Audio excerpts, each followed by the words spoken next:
मंडल cement factory, लाफाज, जेके, UltraTech, Hindustan zinc, इतनी हमारी संस्थाएं ज़िले में है। सबको धन्यवाद देता हूँ कि इन्होंने आज समय पर जो भी हमको ज़रूरत थी हर चीज़ की उपलब्धता कराई। कलेक्टर साहब इस भी टाइम पे पहुँच गए, एसडीएम साहब और उनकी टीम भी पहले पहुँच गई थी, मैं भी पहुँच गया था वहाँ। सुबह जैसे हमको पता लगा, टाइम सुबह 9 बजे के आसपास की बात है, 9 साढ़े 9 बजे की बात, सभी पहुँच गए थे और 10 बज गई थी शायद। तो उसके बाद सभी पहुँच गए थे और गाँव उन लोगों को शिफ्ट कर दिया वहाँ से, और गाँव वालों को भी नगर पालिका ने खाने की आपने पूछ लिया, सब व्यवस्था कर दी थी। और अभी की तारीख में वहाँ पर कोई दिक्कत नहीं है। तो गैस लीक हो रही थी बिल्कुल बंद हो चुकी है वो, लेकिन फिर भी 24 घंटे तक सावधानी के तौर पे हमने इसको रोक रखा, ऑब्जर्वेशन में मान लिया।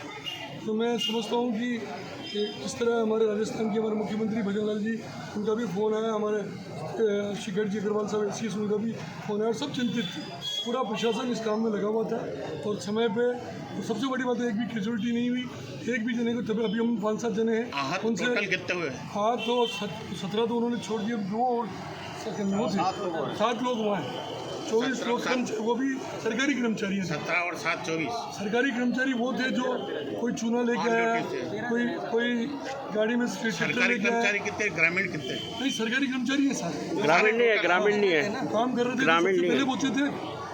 कोई चूना लेके आया, ग्रामीण क्षेत्र का कोई भी आयात नहीं हुआ? नहीं, 1-2 जने जो ग्रामीण क्षेत्र के होते हैं वो ठीक है, वो वहाँ से गए दिखा के वापस निकल गए। हाँ, वो अपना है ना, तो 5-7 तो है ना गाँव की, सब मिला के कुल मिला के बेसिक चीज़ तो ये डॉक्टर साहब की इसको शिफ्ट करें। हाँ, वही अगर अब, क्योंकि भविष्य में इस तरह की कोई घटना ना हो, उसको हम सहन नहीं कर सकते। नहीं, हम प्रयास ही करें भविष्य में ऐसी घटना नहीं।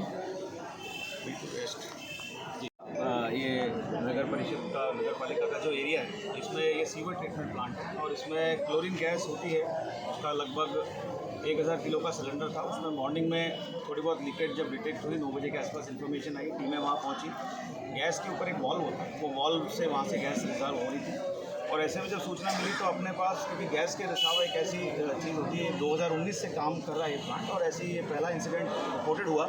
तो यहाँ आसपास जो भी एजेंसी थी हमने सबसे टाई अप किया, और हिंदुस्तान जिंक है, सीमेंट प्लांट है, उनसे एक्सपर्ट आए मौके पे, और उनके साथ में इस रिसाव को लगातार, सर खुद वहाँ पर उपस्थित थे, 2-3 घंटे तक एफर्ट लगा करके उस सिलेंडर को, रिसाव को रोका। और अब उसको रोक करके नियर बाय हमने जो व्यवस्था बनाई है उसमें उसको पूरी तरह से वो उसमें सबमर्ज कर दिया गया है, मतलब पूरी तरह से पानी के अंदर है, अब तो रिसाव उसमें नहीं हो रहा है।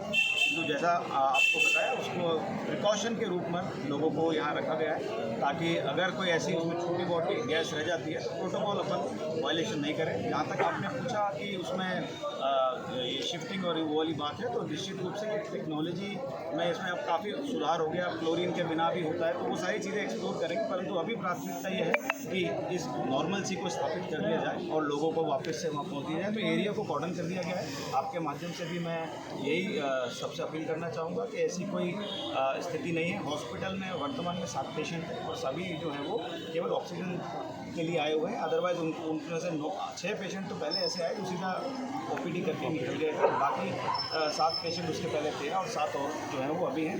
इनको भी मुझे लगता है आधे 1 घंटे में जो है वो समय रहते कर जाएगा। किसी का कोई सीरियस किसी तरह का गैस का एक्सपोजर नहीं हुआ है, परंतु फिर भी प्रिवेंटिव रूट पर एक कॉर्डन कर दिए गए एरिया को। बाकी एरिया में लोगों को वहाँ समय रहते जब हमारी टीम है और हमारे पास गैस एनालाइजर हम चेक कर लेंगे, तो फिर उनके बाद लोगों को वापस हिंदुस्तान जिंक